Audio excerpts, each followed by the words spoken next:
Fun. Well, today we're continuing with our sermon series, Choose Gratitude. Choose Gratitude, where we're exploring what it means to delight in the goodness of God. See, gratitude is a choice. It's a choice that we can make in any and every season of life, whether we're riding high or whether we're facing struggles in our day-to-day. Gratitude can help us to keep our eyes fixed on God instead of down on our problems. And that can lead us to experiencing the joy of the Lord and the fullness of all that He has for us. Now, there's a real stereotype of those who are British, that we are a nation of complainers. So whether you were born in the United Kingdom or whether you've come to live here, around the world, people think that we love to complain. And actually, let's face it, in any given day in the UK, you're probably going to hear a variety of complaints. It's raining. I didn't remember my umbrella. Oh, it's too hot now. I'm boiling. Why does the weather change so much? My train is always late. How come that person in front of me is so slow in the queue? I've just let them out of the junction and they didn't even say thank you to me. I've got a stomachache as well as sore eyes now. It's so annoying how my neighbours bang their door so loudly. Why are those children so noisy? On and on, we might hear a variety of different complaints. But let me let you into a little secret. My favourite, the one that I find most ridiculous, is in restaurants when people sit and say, this food is so cold. But let's not say anything to the waiter about it so that they can sort it out in the kitchen. Let's just sit grumbling over it. And then when the waiter comes over and says, how's the food? We'll smile and say, fine, thank you. And then we'll go back to complaining about it afterwards. We love to grumble. We're a nation of complainers. It's like it comes naturally to some people, isn't it? Always something to be negative about. Always something to have a moan about. Always something to say that's wrong in your life. Always something to be able to say to anybody, and anybody who would listen just for a moment about how challenging or annoying or frustrating something or someone is. From the small things to the big things. If we can just get it off our chest, then surely we'll feel better about things. If we can just get it off our chest, the thing that's annoying us, the thing that we want to complain about, then we'll feel better, right? So what is the problem with having a bit of a moan? What is the problem if we're just kind of trying to express the things that are wrong, if we're just trying to say about the things that we're finding frustrating, we're just trying to get it off our chest and then we'll feel better? What's the big deal? Well, the Bible doesn't treat complaining as no big deal. In fact, Philippians 2:14 says, do everything without grumbling or arguing. In fact, the Bible says that complaining and grumbling is a problem and it has consequences. James 5:9 says, don't grumble against one another, brothers and sisters, or you will be judged. And so the first problem with complaining is that it keeps us stuck in the same situation. It's not actually a case of when we get something off our chest that we feel better and then we stop complaining. Actually, often what happens when somebody's had a good old moan, they find something else to moan about. There's something else in the long list of complaints, and so they will do it again and again. And when they finish complaining about that thing, there's another thing. And when they finish complaining about that thing, there's another thing, and kind of on it goes. Complaining is not solution-focused. It's problem-focused. And so instead of having a vision for how things might be, instead of hoping for change for something, complaining keeps our eyes firmly fixed on what's wrong, firmly rooted to the spot and stuck thinking that things can't possibly be any different, so we just need to keep talking about the problem. Now, the second problem with complaining is that it affects those around us. You see, friends and family of those who are expressing complaints are affected. They hear the moaning and the grumbling over your lot in life or complaining about people or situations, and it affects the atmosphere.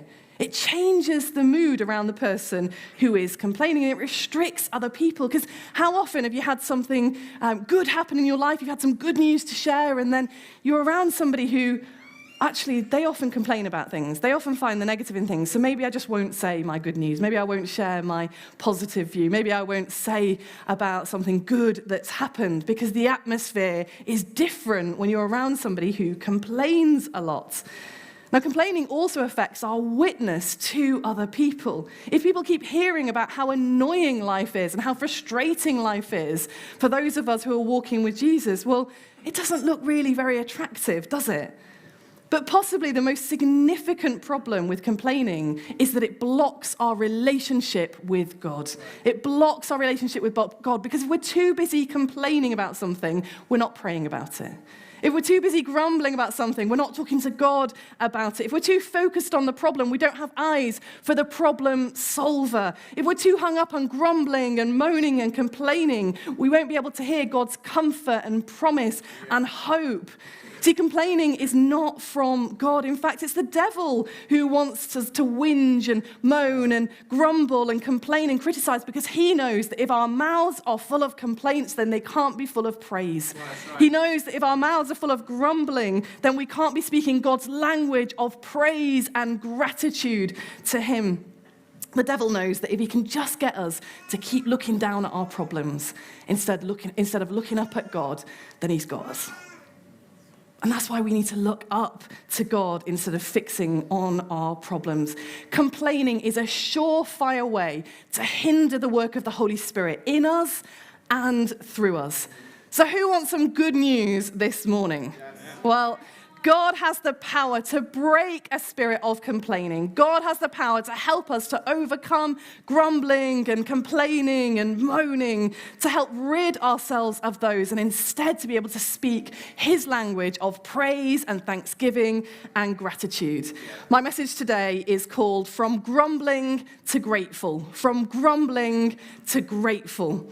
Do you know, the amount of time that we spend hunched over screens, for a lot of us, we'll be on phones or tablets or sat at computers, laptops, and we spend a lot of time kind of hunching over. There's all sorts of things that you can buy now to kind of try and realign your spine because we've got ourselves a bit of a hunch, all of us, because we're so busy looking down. Well, you see, that's a similar effect to looking at our problems a lot and complaining a lot. It keeps us kind of hunched. So today we're going to flex our muscles, we're going to straighten up our spines so that we can look up at God. So let's define, first of all, what complaining is. There's always a risk, when we talk about complaining, that we can sit and listen and think, yep, I can think of somebody who complains a lot. In fact, I know somebody who complains loads. And what ends up happening is we kind of start complaining about the complainers, We kind of get stuck in this situation where we're pointing the finger and looking at everybody else. And so instead of us complaining about the complaints of complainers, today we're going to humble ourselves and open our hearts to God for him to show us where we might have found ourselves complaining or grumbling, or perhaps we're at risk of doing that. And let's allow God to heal our hearts and to work through us this morning. Now, as I said, complaining is not God's language. It's something that the enemy wants to tie us up in. And so if we're going to wage war on complaining, we need to know what it is that we're up against. So complaining or grumbling, it's when somebody expresses discontent or annoyance, and often repeatedly, about someone or something. Now listen, we know that the reality of life is that it's not that there aren't things to complain about. It's not that we don't all have challenges and struggles and pains and hurts in our lives. It's just that complaining and grumbling are not the solution to them. It's just that complaining and grumbling are not what solves them. It's one thing to highlight an issue, something that's wrong, something that needs changing, and suggesting a solution for that. It's one thing to have a vision to see the righting of things that are wrong, but that's not what complaining is all about. Complaining just points out the problem. Complaining just focuses on the issue. You see, there's a difference between complaining and speaking up against injustice. We're called to speak against injustice. We're called to see where there are things that are wrong in the world and work to bring God's justice into those situations. There's also a difference between complaining and laments. Now, the Bible is full of lament, psalms of lament, the whole book of Lamentations. The Bible is not afraid of us expressing lament. But let me give you an example of the difference between a complaint and the act of lament. A complaint might be something like, I have so many problems and no one cares. No one's interested in helping me. Whereas lament might be, God, I've trusted you with my life. I'm overwhelmed with the number of things that I'm facing at the moment, and they feel like real struggles. Please, would you help me?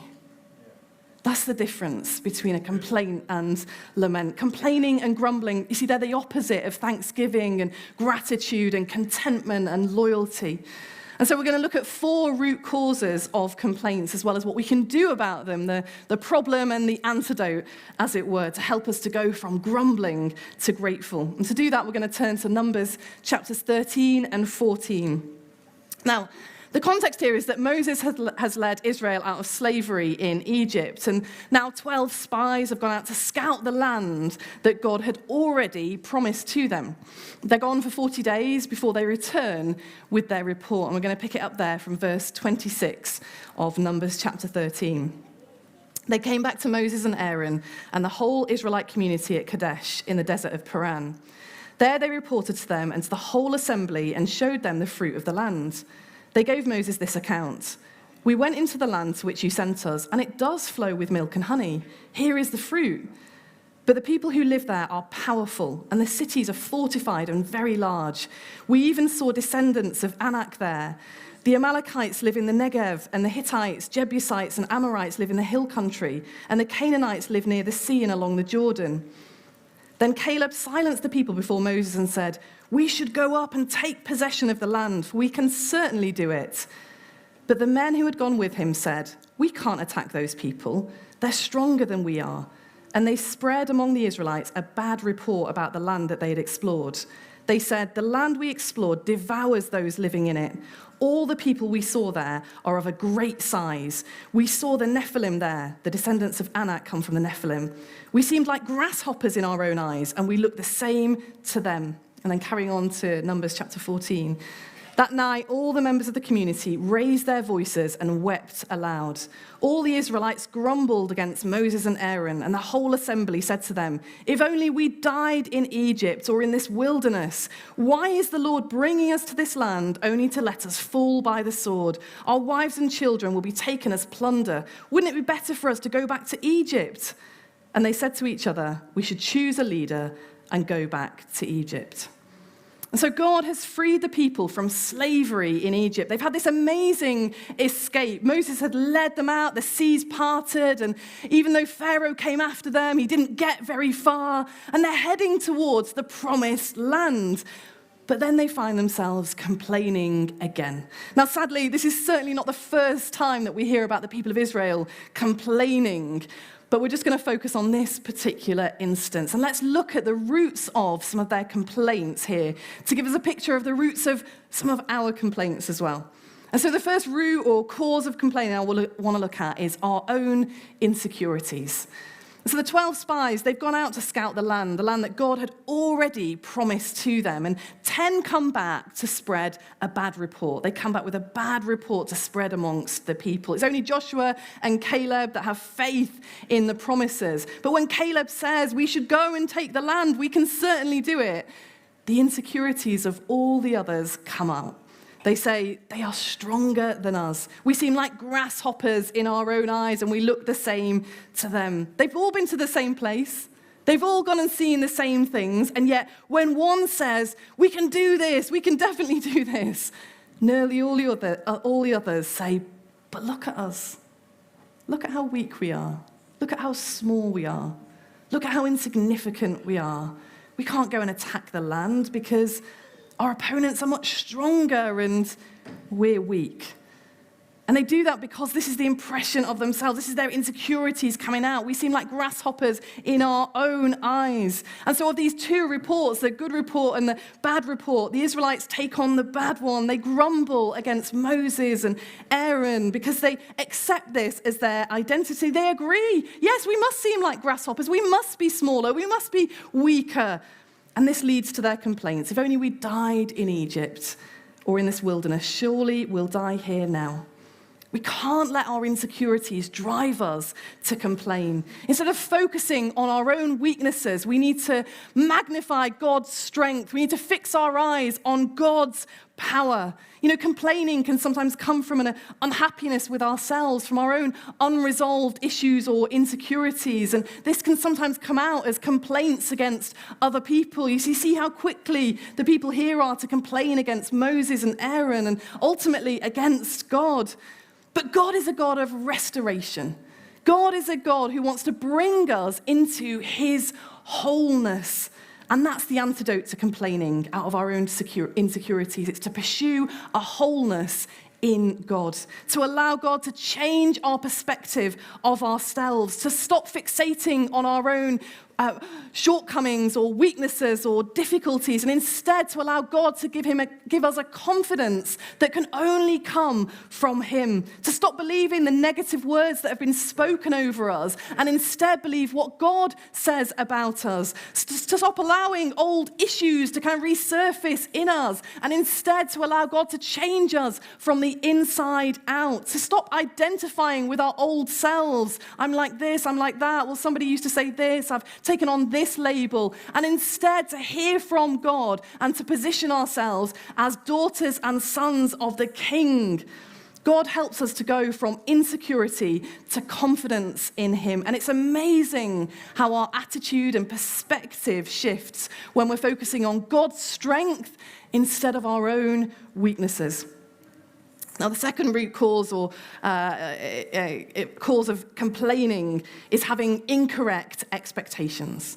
Now, in the Bible, God's plan is to lead people to the promised land. But when the people of Israel complain about their situation here in the story that we're reading in Numbers 13 and 14, it's clear that they're not focusing on God's promise. It's clear that they've not got in their minds what God has already promised to them. And it also seems that they didn't expect to experience challenges along the way. You see, Caleb's view is that despite the opponents of the land, despite the situation that they went to see, well, they can take it. Why? Because God has already said, God has already promised them this land. And so he has faith in God, that God will keep his promises. But the people, perhaps they didn't anticipate these difficulties. And so they're deflated, they're defeated. You know, our expectations are the filter by which we see things. You know, what we are expecting to happen, what we anticipate should happen. Now, if our expectations are that everything is supposed to be straightforward, if our expectations are that everything should be easy, then we can easily slip into complaining because, of course, we didn't expect things to be difficult. We expected it to be easy. We didn't expect that there would be challenges and struggles and hardships. We didn't expect this, and so we start to complain about the difficulties that we're experiencing. We can sometimes resent adversity. We can sometimes resent difficult circumstances in our lives. But we've never been told that life would be easy or plain sailing. That's not what we've been promised. Of all the incredible promises that God gives us, that is not one of them. In fact, Jesus tells us that in this world, we will have trouble, but take heart because he's overcome the world. Now, that is a promise. That is a promise. The antidote to complaining out of incorrect expectations is to know and remember God's promises. You know, one of my favorite things in church life is baptisms. I love a good baptism. I love hearing people sharing their testimony of what God has done in their lives. I love the moment where they come up out of the water and they're making this public declaration that they're following Jesus. I love it when we all cheer and clap them and all of our faith is raised because we're seeing people who are making commitments to Jesus, who are declaring their love for Jesus. Now, for those of you who've been here for a baptism service, you'll be familiar that often we do our baptism services here. We've got a tank just under the platform here, and so regularly we do baptism services. But sometimes in the good weather, in the summer, we go down to the river, and we go and baptize people in the river. And that's exactly what we did this summer. And so after our 5 p.m. service, 1 week in the summer, we were heading over to go and baptize some people in the river. And Dominic and I were getting our girls ready, and there was a lost toy involved and a snack that was needed, and it was all taking quite long. And parents in the room, you can identify, nothing happens fast when you've got young children. And so we're trying to hurry things along, and we need to get going. Everybody started heading out. We're last now. And so we get down, start walking down to the river, and we're pulling along our children. We're trying to catch up. Everybody's ahead of us.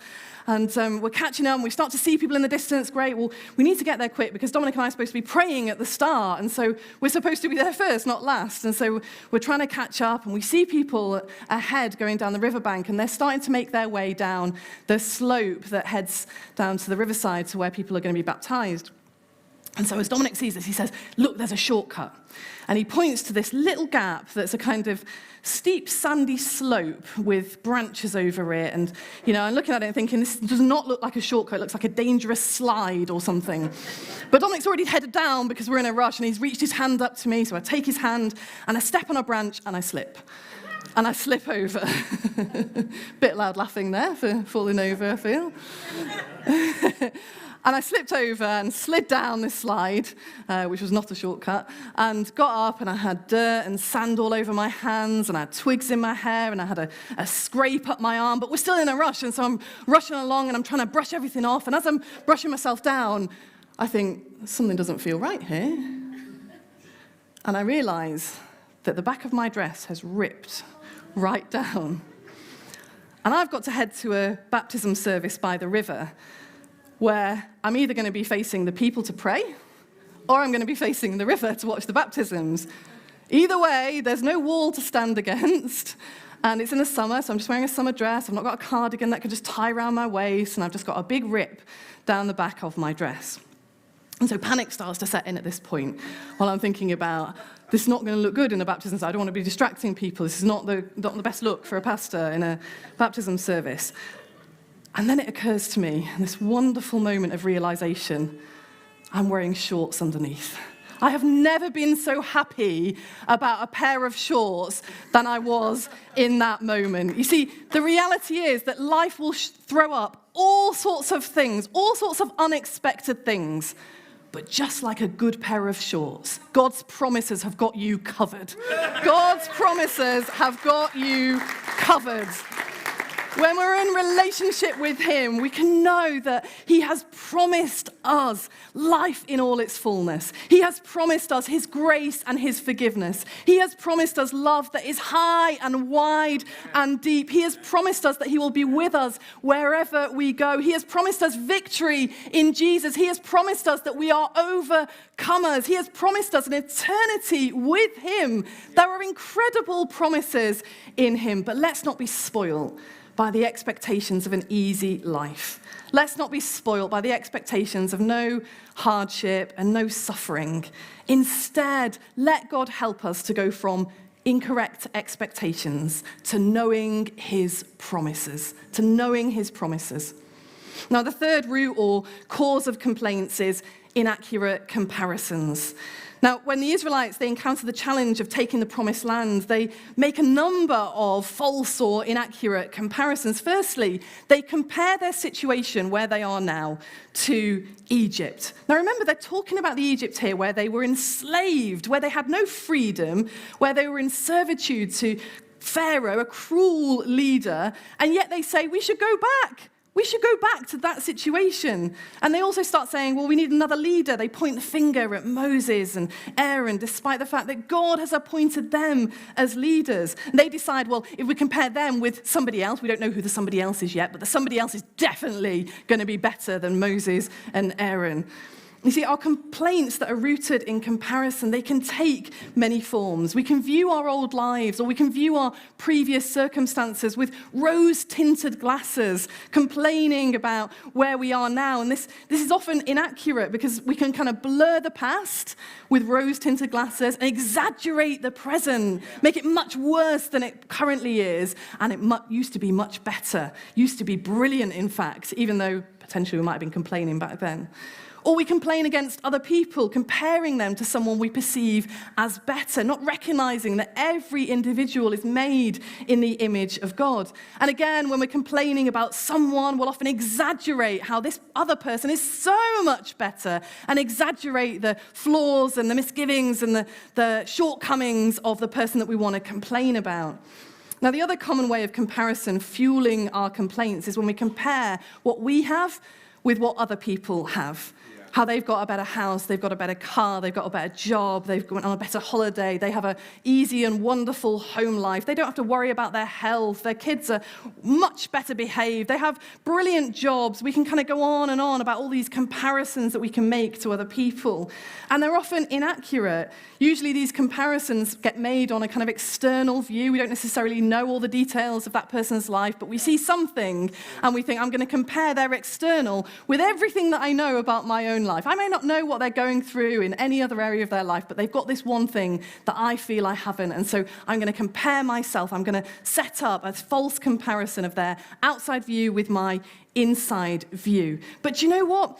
Even when you compare something and you find that somebody else does have something that you don't, perhaps somebody is doing something or has a gift or a skill or whatever it is that you don't, well, here's the thing. You are the only one who has been called to live your life, and they are the only one that has been called to live their life. I love the Dr. Seuss quote that says, "Today you are you, that is truer than true. There is no one alive who is youer than you." God has a calling and a purpose that is just for you, can only be lived by you, that can only be fulfilled by you. And so quite honestly, you have not got time to be scrutinizing other people's lives, because you need to be busy fulfilling your life, your calling, your anointing, everything that God has planned for you. There's already one of that other person. God's made you to be you. And so the antidote to comparison, the antidote to that kind of complaint is contentment. Contentment in God, in who God has made you to be and the calling that he has placed on your life. God can help us to go from inaccurate comparisons to contentment in him, knowing that you are made in his image, knowing that you can trust him and that you can look to him. Don't let your calling pass you by while you're too busy comparing with other people's lives. God made you to live your life. He created you in your mother's womb. He knows every single hair on your head. He knows when you sit and when you rise. He knows your hopes and your dreams. He knows your comings and your goings. And he knows the plan that he has for you. Let's reject comparison and embrace contentment. Now, the fourth cause of complaints, and perhaps the root that features in all the other causes that we've just talked about, is ingratitude. Now, when we go back to our passage in Numbers, God has done amazing things amongst Israel. They've been freed from slavery. They've escaped the tyrant Pharaoh. They've been promised a land, but they still complain.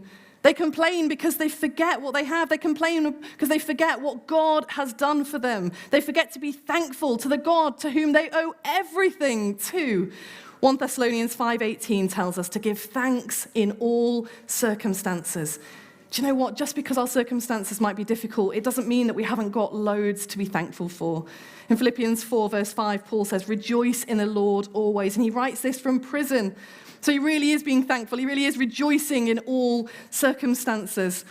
I was running an alpha course in prison a while ago, and during one of the sessions we had an issue with being able to use the chapel. We'd arrived and there was another group that was using the chapel, and so the only room available to us was a kind of small side room. And then we found out that a number of the wings were on lockdown, and so some of the men weren't able to be released to come to alpha, those who had been signed up and previously been attending in the weeks. And anyway, when the guys who were able to come came down, there was a lot of complaining.